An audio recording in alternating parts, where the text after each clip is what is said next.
Kelly and I were very pleased when Larry accepted our invitation to be a keynote speaker at the 2023 USCOTS. So without further ado, please join me in welcoming Larry Lasser. Thank you. Thank you, Alan. Good afternoon. Buenas tardes. Y'all can hear? Okay, great. So when it comes to attending my first out-of-town conference in 4 years, be one where I'm keynoting, I'd say that qualifies for Regina's holy shitness standard. Actually, that works, because if there's 4 keynoters out of 400 people, that's the 1% level, right? Can we? Anyway, so like Alan said last night, it is just so awesome reuniting at USCOTS in person. And I think that the time apart we have learned some things from this. We've learned that teaching topics like that with social distancing, it's not so easy to teach a topic like cluster analysis. We've learned that vaccines are like a good experiment because they both try to control variants.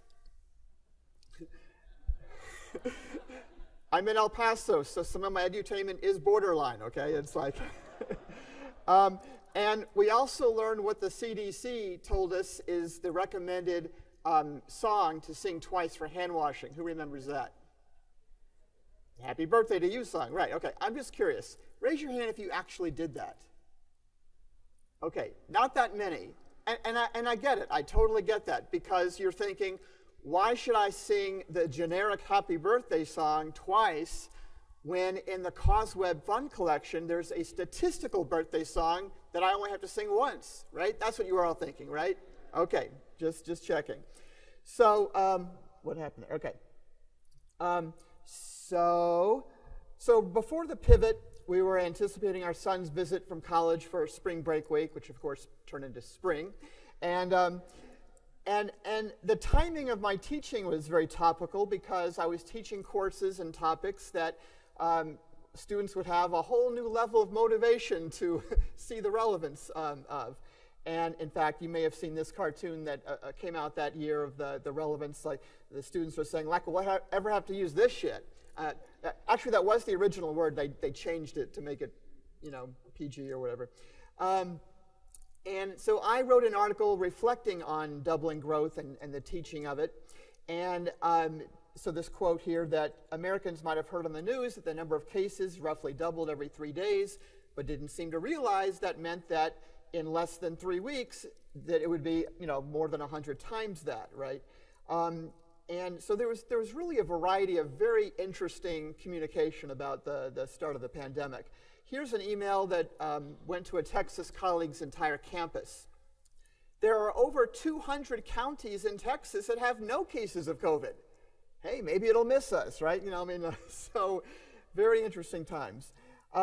You may have seen this meme about creative reframes of the pandemic. I'll just make a comment about the middle one where the arrow is, and that is to not think of it as social distancing, but physical distancing, because after all, our need for social connection, if anything, was even more.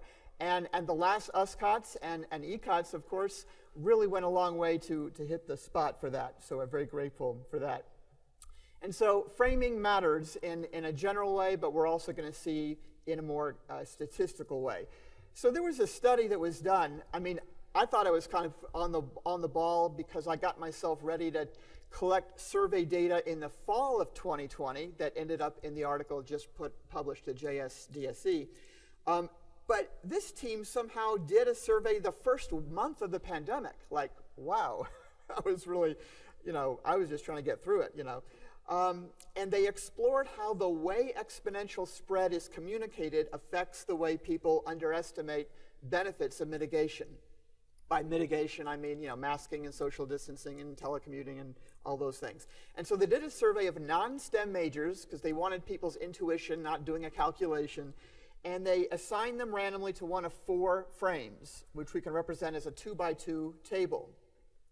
So they were presented mitigation given either as a reduction in the daily growth rate or as an increase in the number of days needed for the number of cases to double. And then, independent of that, they were asked to estimate one of two things, either to estimate the number of cases that would then be avoided in 30 days, or to estimate the time gained until 1 million cases would be reached. And so to make this interactive, let's do a poll. I'll give you a half minute to think about this. Think about intuitively which of these frames that you predict would probably do a better job of avoiding people's mitigation bias, of avoiding their tendency to underestimate the benefits of mitigation. Take a moment and think about it.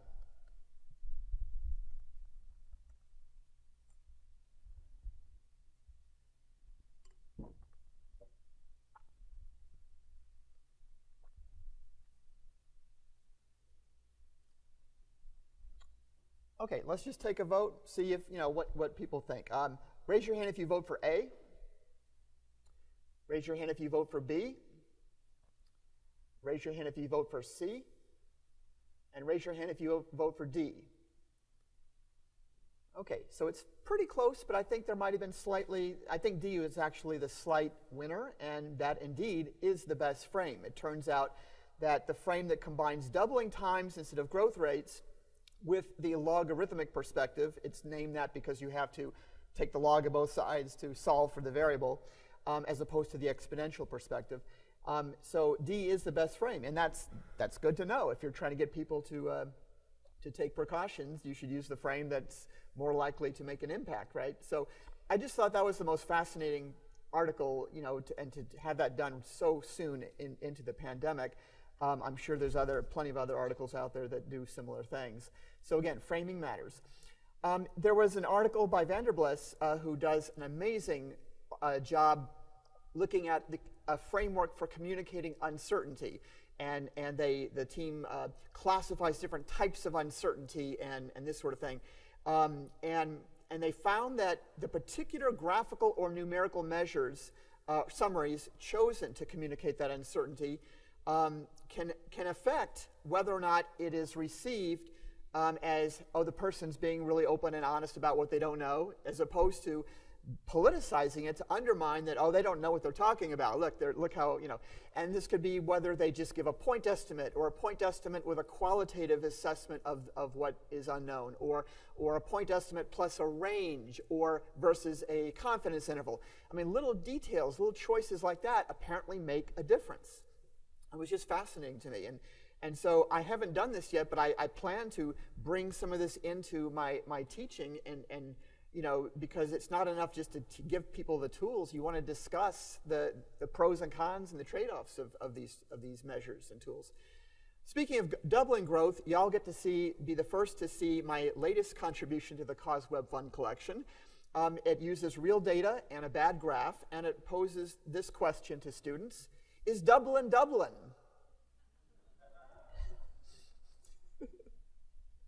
Thank you. Okay.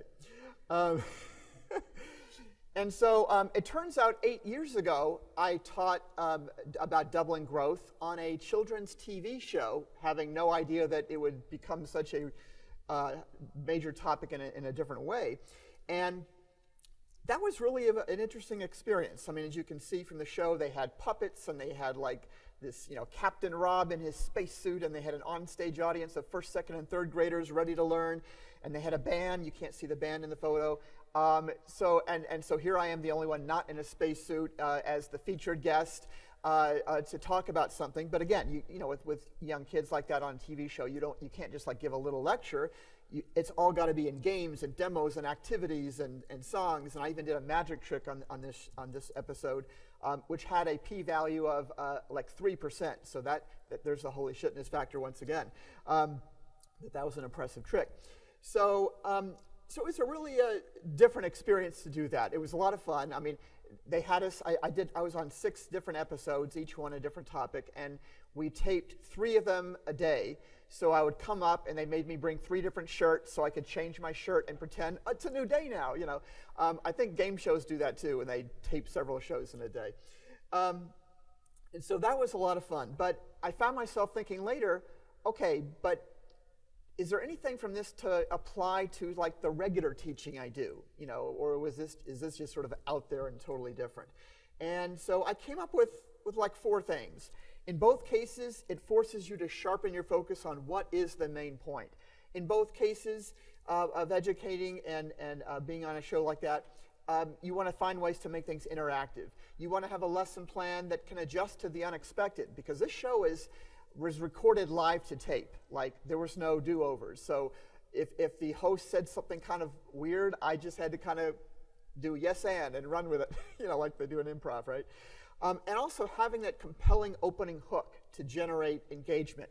And so, like with Doubling Growth, I posed some questions. You've probably heard of some version of this, like, what if your allowance is you get a penny on day 1, 2 pennies on day 2, 4 pennies on day 3, you keep doubling it, what are you going to have at the end of the month? And it's like the kids are guessing 75 cents, and it's like, a 7-digit number of dollars, it's like really big. Another one is, what if you fold a piece of paper a whole bunch of times?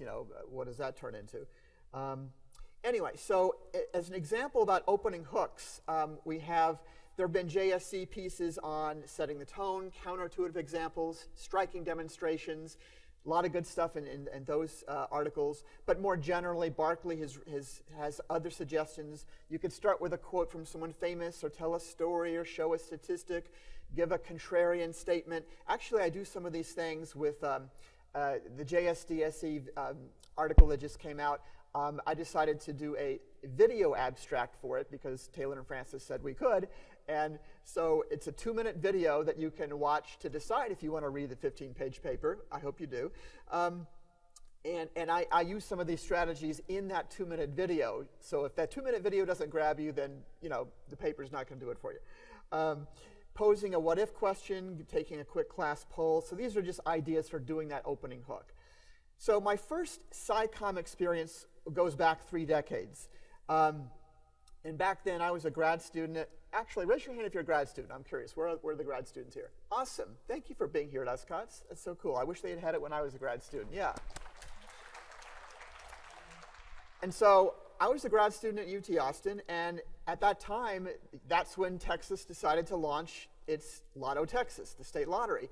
And so I was hearing just all these people were planning on winning and doing all this to spend their money, and I just heard all this false hope and misconceptions, and I just felt like, it's my statistical civic duty to do something about this. And so and back then, this was all intuitive because I don't remember the term Sci-comm even being used 3 decades ago. Maybe it was, and I just didn't hear it. So there certainly wasn't a lot of literature or degree programs out there like there is now. So anyway, so I just very intuitively put together a adult ed one-shot class. There's the catalog description from the UT Austin Informal Classes brochure. You can see it's a one-shot, 2-hour class. The outreach column kind of has the topics, namely helping people visualize what the probabilities really are, and talking about strategies like tracking the numbers that have come up, which of course absolutely does not help you at all, but people don't get that, as well as strategies like wheeling and pooling that are, have more subtlety than tracking that, but still need to be discussed, and an informal discussion of expected value. And then I realized, the lottery's a new topic. Why not include this in my regular teaching as one of many contexts to grab people's attention? And so one difference would be, instead of just helping people visualize probability, we're going to compute all the probabilities, and use the distributions and that kind of thing. So I thought it was just a fun thing to do, a one-shot thing, 2 hours, 24 people showed up, and I thought that was that. But it went viral, which takes on new meaning now, doesn't it? Viral. And so the Austin newspaper did this story, 37 column inches, which is probably still the longest story I've ever been in. And so it got picked up by other Texas newspapers, and it went the AP Wire service, and within 24 hours it was on CNN headline news throughout the weekend, which is just a really surreal thing for someone who is a grad student. In fact, 3 days later, I was going to be taking my PhD orals, so I was focusing on, and now suddenly I'm getting international media attention to keep up with. Like, it was just like, whoa. And so there's a photo from the article. You can see that I was as bald then already as I am now. And anyway, so So it was sort of a crash course, trial by fire in media relations, and so here's some things that I learned from that crash course. You know, starting with the main point, having some concrete analogies and sound bites ready, you know, be ready to reframe the questions if the interviewer focuses on something that's just not relevant or not true or something. It never hurts to ask to accuracy check the write-up, you know, promise a quick turnaround. The vast majority of media people I've worked with won't. You know, they either feel like they don't have time to, or they just don't feel like they make mistakes. I don't know what it is. But it doesn't hurt to ask, because sometimes they do, and I'm able to catch, you know what, you need to say this, not this, you know, or you know. So again, it helps if you look at it from their end. I mean, this is really a nice compliment. I'm sure this is brilliantly planned by Ellen and Kelly to have Regina sort of give the Sci-comm from the journalist angle, and now from me from the professor angle, you know, or two different directions of the same thing in some ways, perhaps. But to know that a journalist is looking to have these things in their story as much as possible, you can, you know, in fact, I'm sure the novelty in human interest may have just been that a college instructor is offering a course on the lottery. You know, maybe that alone made it worth. I don't know. It still blows me away that I got that much coverage for it. Conflict. That's an interesting thing, because, you know, with a lot of stories, it's like, well, what is conflict? Like, it's not, you know, some people try to say, well, the Holocaust happened or it didn't happen, you know, like show both sides. Like, what? You know, it's just kind of, so it's like either the math is true or it's not, right?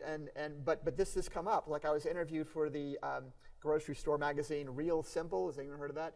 And they did a little thing on the lottery, and so they interviewed me, and so I gave them some things that are true about probability and statistics that they put in. But they gave twice as much space to someone who wrote one of these beat the lottery books, you know, and a lot of that stuff was misleading or outright false, and so that was very frustrating, but again, beyond my control. So know your audience, don't judge them. I guess that's pretty obvious, but you know, sometimes I hear some of my STEM friends, you know, talk about people who play the lottery as, oh, you know, gosh, they're the ignorant public playing the lottery, they just don't, you know. And, you know, I push back gently on some of that, because, like, look, I mean,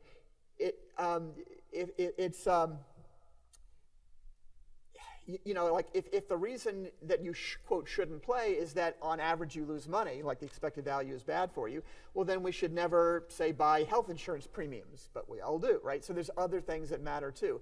And as long as you look at it as entertainment and not financial planning, then it's actually, you know, $1 or $2 to be able to daydream for 3 days about what you do if you won. That's a better deal than paying $8 for a 2-hour matinee, and then that fantasy ends right away.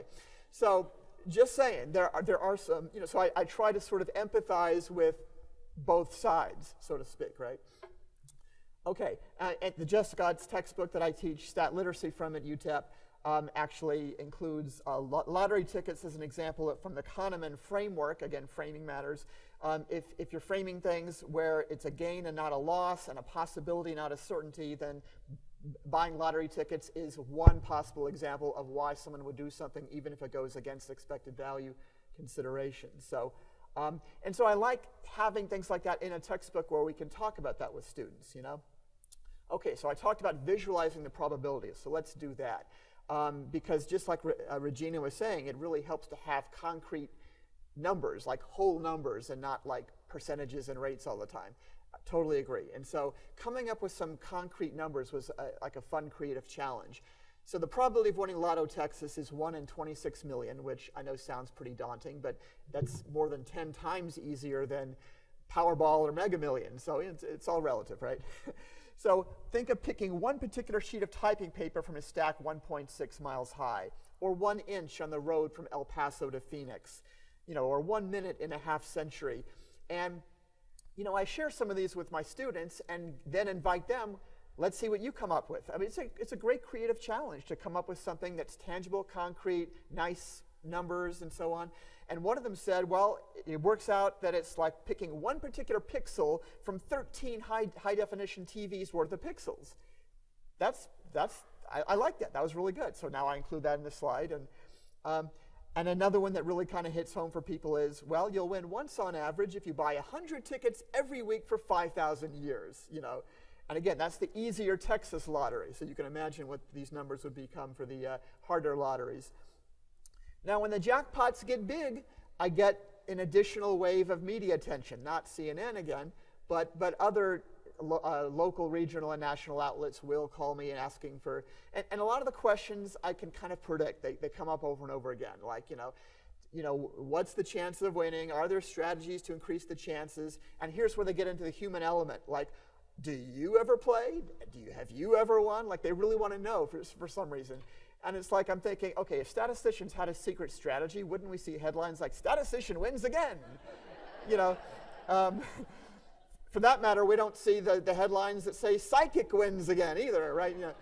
Anyway, or someone will notice that, hey, the last couple of drawings, we had this pattern of adjacent numbers. How unlikely is that? And some of those you can't just answer on the spot. It takes a little more thought. But I kind of am expecting these kinds. Or how rare is it that the jackpot got this big? Actually, one question, I was interviewed a few months ago on Denver iHeartRadio, and they let callers call in questions, and one of them asked me, what was it like? If you magically knew what the next numbers would be, what would you do? I mean, what do you say to that? Anyway, it might be fun to give your students some of these questions and ask them to come up with some answers. So I came up with the ultimate soundbite, a 10-second soundbite in the form of a limerick. The lottery numbers you choose won't change your chance to lose. But if all six match, you'll get way more cash if you picked what's picked by few. How's that? Thank you. And that same takeaway message is also part of my song, The Gambler, which some of you have heard. In fact, I've played it at USCOTS, I guess, twice now. So it's probably my greatest lesser hit. I've had a chance to do this at several national venues, but I'm not the only one creative enough to put STEM concepts to song. In fact, NSF has funded some projects. For example, NIMBYOS had the BioSongs project that where they embedded songwriters among biology researchers and helped them turn their work into songs. And then after that was the Project Smiles that Dennis and I did, where we found 6 people who actually had expertise in statistics and songwriting at the same time, and that wasn't easy to find those people, but they exist. And we got like 30 songs out of that are in a separate collection, but they're also in the CAUSEWeb Fund collection as well. They're interactive songs. That's a whole nother talk. And there was a spin-off called Voices, because we realized, hey, these concepts will carry over across all STEM fields, not just statistics. And we've had 5 international conferences, and all those presentations are archived and can be viewed, by anyone. So that's pretty cool. And I guess like a sidebar, kind of like what Alan was saying, about the areas that I've chosen to work in, before they were cool. It's like, you should follow your passion and not just whatever you think the trend is, because for me, I just love finding ways to make class fun. And so I would just write these songs and do these things. And I had no idea then that I could actually publish articles about it and get NSF funding for it and get conference, banquet, plenary things from, this has just gone way beyond my expectations, and it's been a lot of fun. And so after all, you can't have the word fundable without the word fun, right? So fun can be fundable. And then with the DEI stuff, like what Alan was saying, to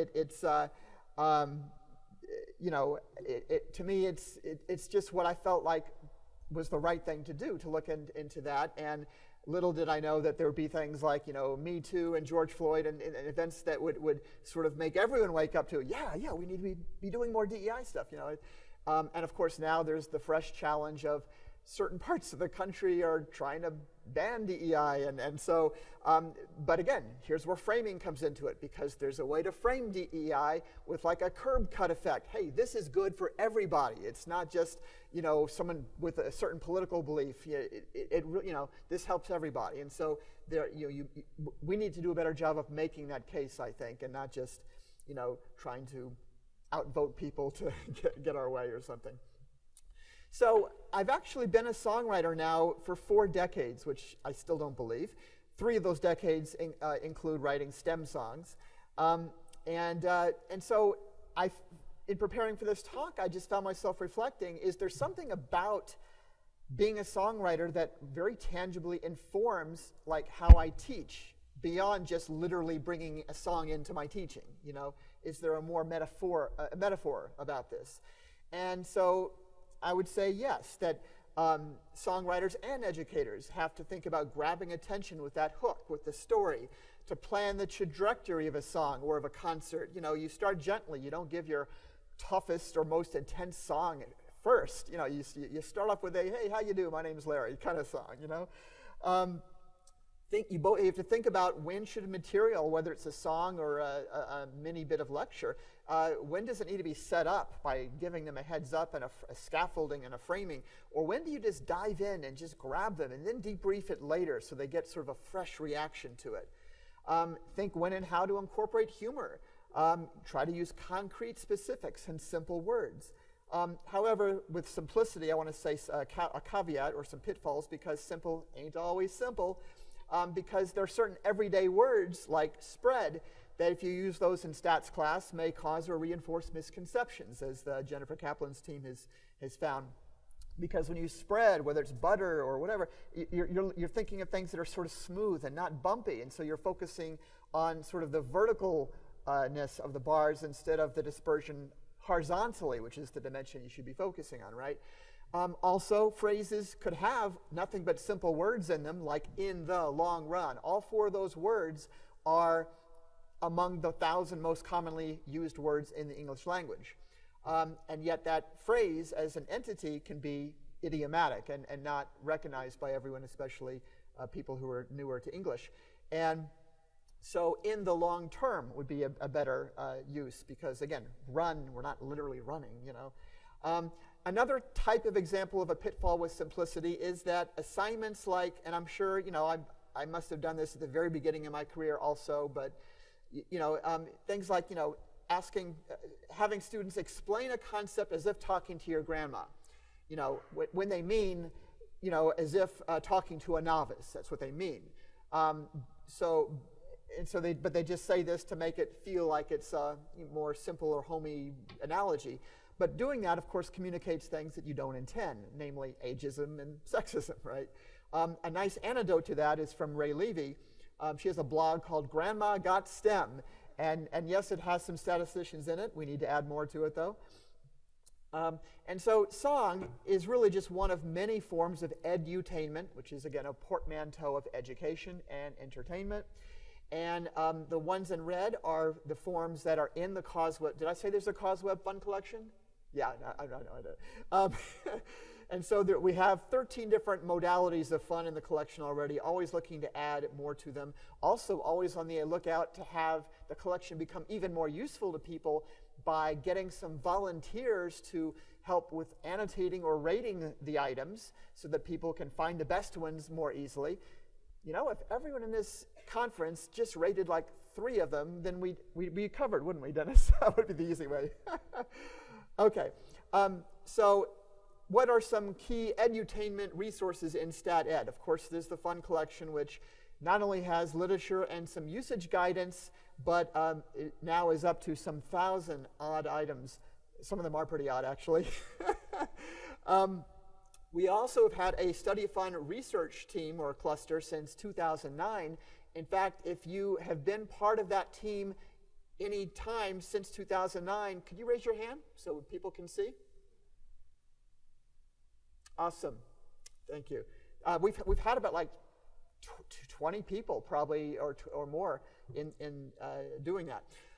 And again, if you're interested in joining that cluster, the door is always open. We are all, you know, we have more projects than we have people hours to get to. So if this is something that sounds like a cool thing to research, let me or Dennis know. Also, Dennis and I have had a column in the journal Teaching Statistics since 2019. We've had about a dozen columns now so far that have hit just about every major topic in the Intro Stat course. So we'll probably be wrapping the column up pretty soon. But it was really a neat set of columns to put together. And so that's another resource that is out there. Okay, but why? Why should we be doing statistics edutainment? So it's in the current version of the GAZE guidelines. Hopefully it'll be kept in the next version too, where it explicitly suggests using games to engage students and teach and gather data. And of course, Shonda's work is well known in that area. It's a way to build classroom community or rapport, which is part of the accessibility and inclusion goal that's been publicized recently. There's emerging evidence that it decreases anxiety and or increases learning. And perhaps as relevant as anything else, it's a way to humanize the discipline, the course, and you, the instructor. And I found that a little bit can go a long way. I mean, you know, people think that I like play guitar every class or something. It's like it's probably only 1% of class time that I do songs. But that 1% affects the energy in the room more than almost anything else I've tried. It just, I don't know, I can't fully explain it. It just does. I'll skip that for now. So, okay, so now fast forwarding to the recent times. My most recent Sci-comm adventure was UTEP is debuted last year, an undergraduate course combining research and teaching, integrating research and teaching for future researchers and future teachers. And so its opening module was a Sci-comm module, and so I was tapped to launch that for the debut of a course. And so that was a convenient opportunity for me to say, well, I've been kind of doing this mostly kind of intuitively. Maybe I should like go to the literature and see what's been written about it so that I can have more explicit things to say for our students. But I didn't find really sharp, clear boundaries, you know, between all these different related but overlapping realms. They're each their own thing. They each have articles and that sort of thing. But you know, there wasn't this clear separation that, you know, and maybe that's not a surprise to us because look how hard it is for us to define what data science is or something like that, right? But here's one distinction you could make between Sci-comm and just science education. One difference could be whether the audience includes the general public or not. A similarity could be that both are moving towards a more interactive or dialogic model in the sense that, you know, Sci-comm often would be done in sort of a deficit model thing where you've got the expert imparting their wisdom to the ignorant public, you know, like this one direction kind of thing. And now it's more of a respectful conversation. And similarly, us as teachers, we are trying to not just open up the brain figuratively and dump the knowledge in, you know, but use active learning and projects and labs and things like that. So I thought that was sort of an interesting parallel that people have written about. There's plenty of Sci-comm journals that are out there. I spent a little bit of time looking for an article about teaching the Intro Stat course. That doesn't seem to be a commonly covered topic in these journals, so there's room for that. You know, maybe one of us could help make more of a bridge there. But here's one example of a paper I did find that I thought was interesting. The title is great because it starts off with a quote from the author about his own teaching. Of course I'm communicating. I lecture every day, you know. And, you know, but of course we know there's a lot more to communication in a class than just giving a lecture and answering the immediate questions, right? I mean, everything, you know, the way you have your syllabus and the way you have your assessments and your assignments and your announcements and whether it's your learning objectives are explicit and how you are in office visits and whether you have students reflect on their learning. And, you know, there are just so many aspects to communication in a class besides this. So, but anyway, so this teacher realized that by the end of this study, and so that was kind of a cool awakening, you know. And on a related note, you know, there's room to become more aware of your own classroom communication patterns. And for an article that was in JSC in 2011, I had a colleague, a linguist, look at 3 hours of my teaching and do a discourse analysis. And some of the things that she noticed, of course, were not a surprise to me. Like, I was aware that I asked people to get into small groups. Like, it's kind of hard not to notice that. But there were some more subtle things that I wasn't fully conscious of. There were things that I would just do occasionally, kind of spontaneously. Like, a student would say something, and instead of asking them to elaborate, sometimes I would call another student and say, could you unpack what you think this might mean? Or, ask another student to comment on the first student. And so afterwards, the Carrie Kephart was like, was that an intentional strategy that you use? And I'm like, I don't know. I just kind of did it. And so after she explained to me why that was actually a really good technique, and she explained why, and it's like, okay, now that I'm aware of that, I'm going to start doing it more mindfully, more consistently. So that was good to learn.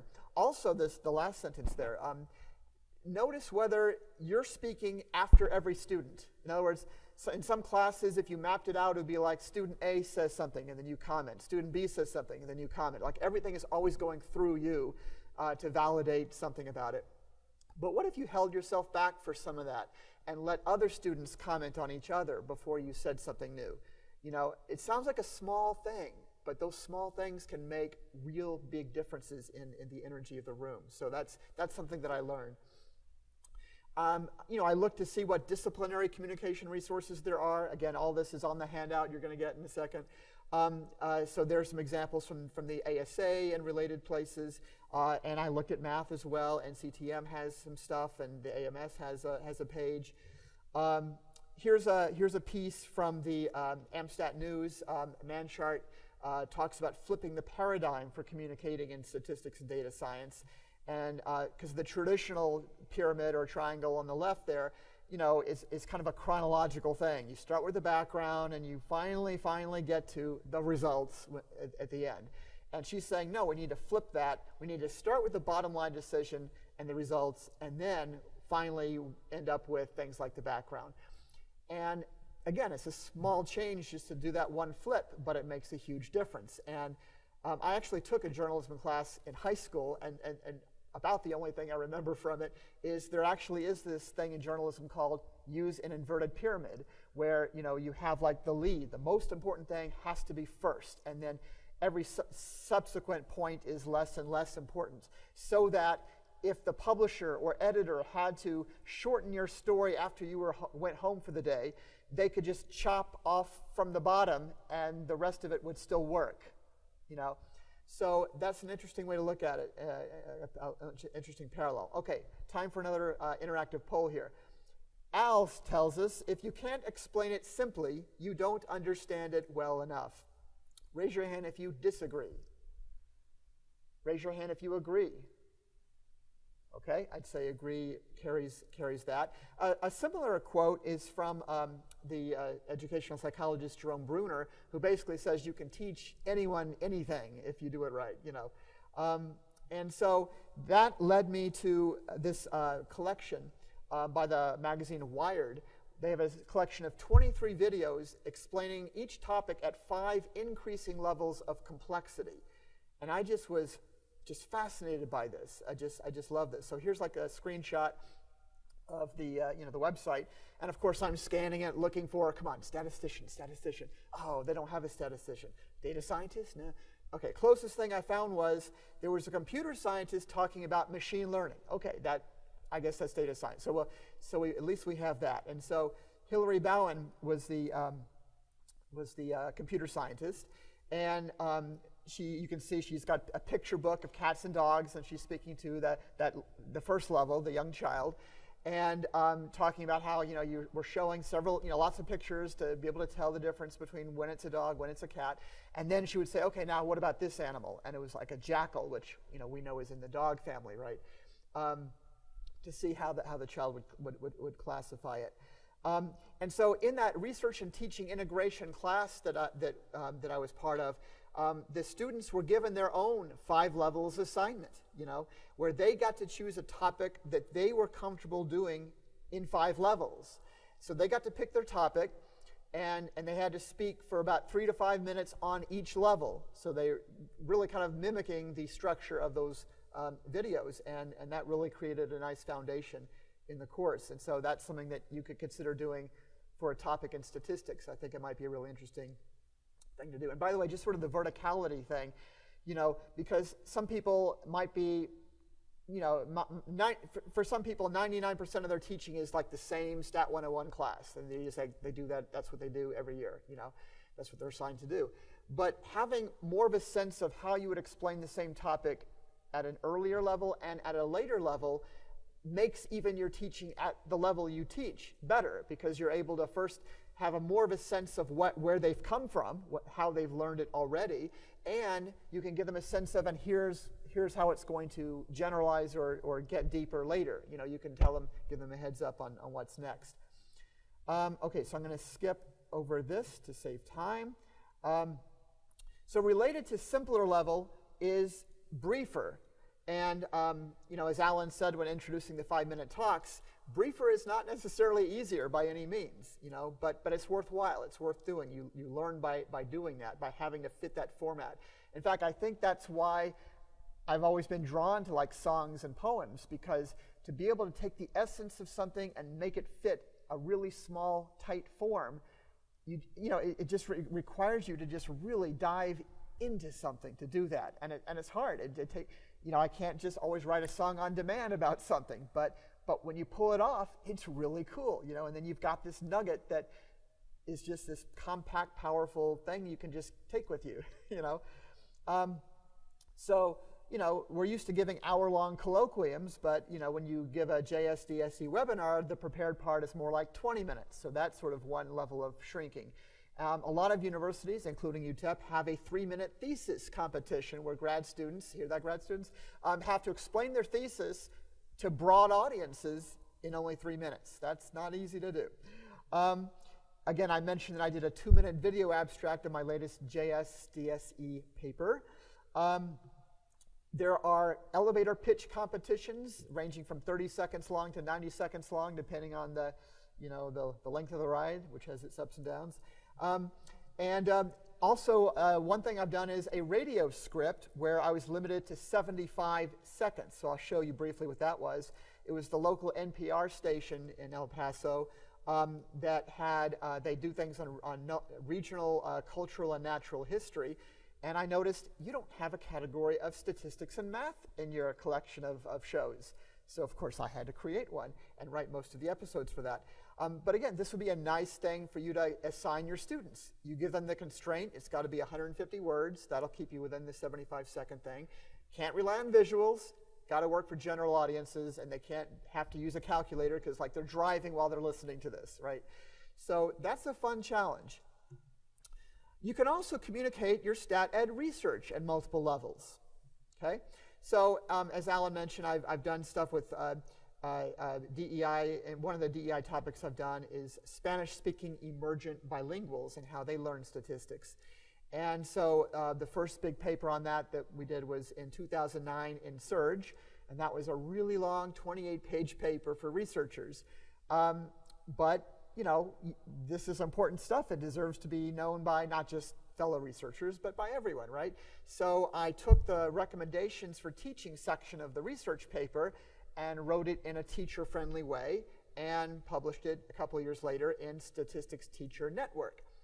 And then after that, a few years after that, we had a general audiences thing because it was for an alumni magazine for UTEP, which has people of all majors. So we were able to do that. And especially in those broader view things, you really want to find a way to share why are you passionate about this? Why was this compelling for you to do? Find that human interest, personal angle. Sure, you can start off by just sharing statistics about how common something is in the world. That sort of makes the case on one level. But when you share your own story, it just brings it home even more. And so I like to talk about, from the professional angle, what it's like teaching UTEP students and El Paso students, many of whom are emerging bilingual learners.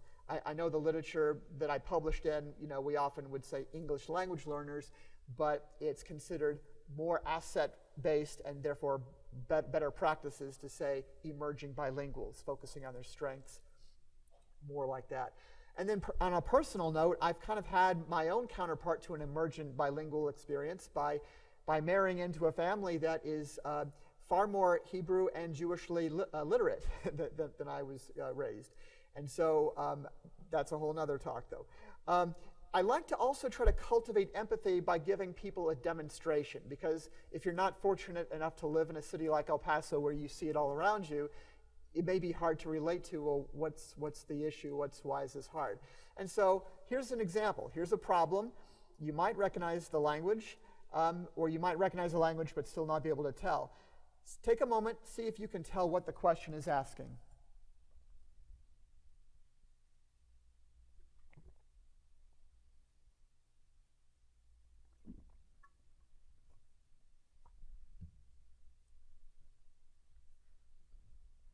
All right, if you more or less feel like you understand what the question is saying and asking, raise your hand. Not that many, okay?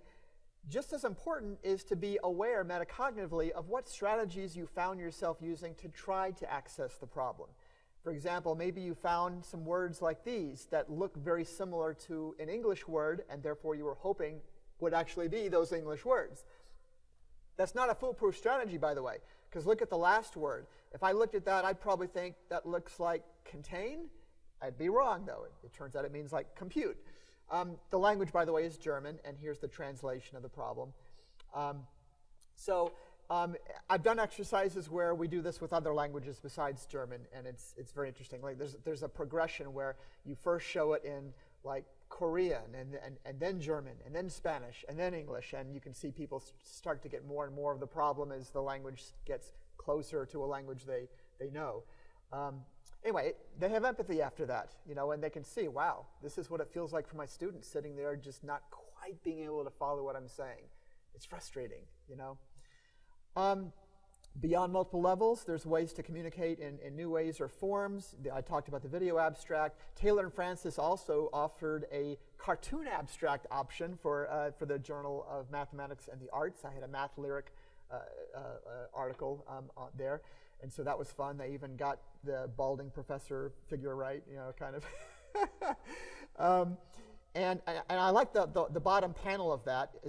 What are you listening to, young lady?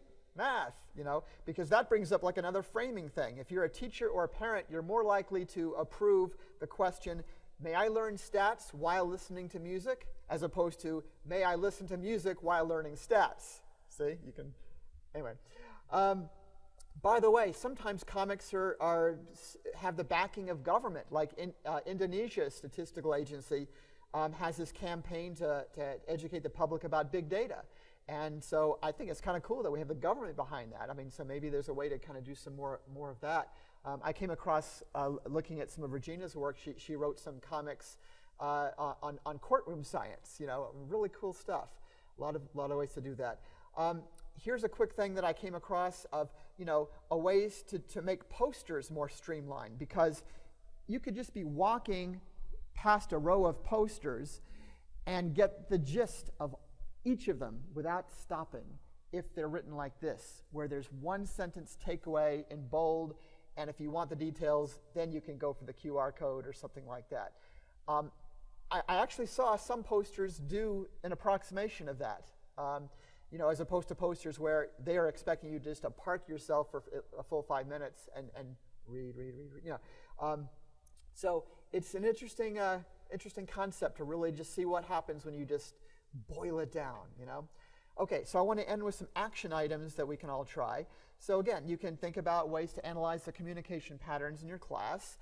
You can assess readability of the materials you use with some free tools demoed in an USCOTS video poster that only takes 5 minutes to watch, and again, that's on the handout. Try some form of edutainment at causeweb.org/fun. Try presenting or writing at different levels or different genres. Just be open, be ready, because, after all, me coming up with that lottery class or the radio script, that didn't take any knowledge that any of us don't have. It didn't take any special talent. It was just sort of a mindset to take initiative, is really all it was. It's something that any of us could do. And then, of course, more research on the effects of framing. And so in culmination, I want to thank Kelly and Alan and Andrew and the whole whole team, and I thank all of you too, because more than ever, I just feel like our field is needing so many types of expertise at once, and no one of us, certainly I'm not someone who has expertise in all of these. To be an expert in statistics and data science and technology and quantitative research methods and qualitative research methods and curriculum and instruction and learning theory and teaching big classes and online classes and AI and DEI, and it's just no one has all of it covered. But by coming to conferences like this, we communicate with each other, and we all at least walk away with something like that. And so the handout is now live at larrylesser.com/uscots23. We'll get it also on the CauseWeb website also, but I wanted you to have something that you could look at now if you wanted to. And I'll close with a pro tip, and then I'll look forward to any questions. So for safety, when you're inside your hotel room, fully extend the deadbolt into the door frame, because framing matters. But if you get locked out, then tell your front desk your story, leading with your main point in simple language, because communication is key. Thank you.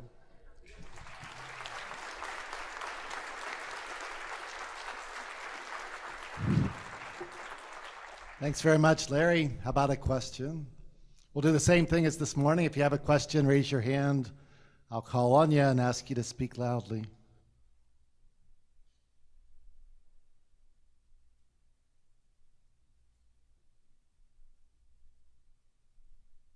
Yes, please. Will you sing us a song? The question was, will you sing us a song? All right, I'll do my 10-second p-value jingle, since that's probably all the time we probably have at this point. It is key to know what p-value means. It's the chance with the null you obtain data that's at least that extreme.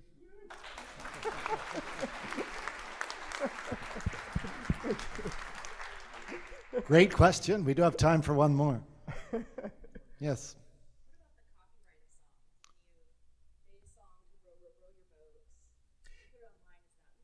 Right. The question is, what about the copyright issues involved with Larry's compositions right. and others? So some songs are in the public domain. So like nursery rhyme type songs, there is no copyright anymore on those. But even if it is a copyrighted song, because I've certainly parodied a lot of copyrighted songs also, there's an educational fair use thing where there's like 4 pillars of fair use. We're not trying to make money from it. We're not charging people to access them, and so we've not had issues with that. One more question. Yes, please. When you do that exercise with different languages, what happens if you have a bunch of speakers of those languages in class? The question, if you didn't hear, was for the exercise using the different languages in progression. What if you have students in class who have different language skills? Right. So when I ask, okay, raise your hand if you now have access to the problem, some hands will go up from those people, and just like some hands went up that know German, today, and so that's fine. But the point is for everyone to notice that most of the room is still left out. Okay, I think I'll call a halt to the questions there. Larry will be around. You can ask him questions individually today and tomorrow. But thank you very much again, Larry. We enjoyed your talk very much. Thank you.